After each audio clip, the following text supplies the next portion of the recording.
I've been up for 3 nights. My eyes are bloodshot red. Damn, I wanna see the sunshine. It's getting to my head.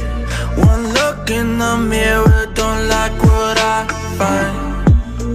I know that somewhere in there there's a good guy, but he runs away at midnight.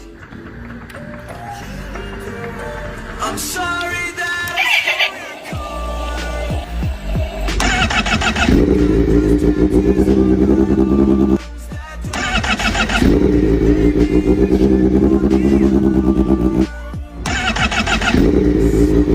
I take you way too far, die before I'm 23.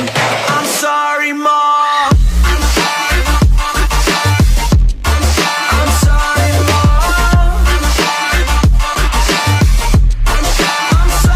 Mom. My siblings are perfect and I wish I were the same. Making bad decisions, it should be my name.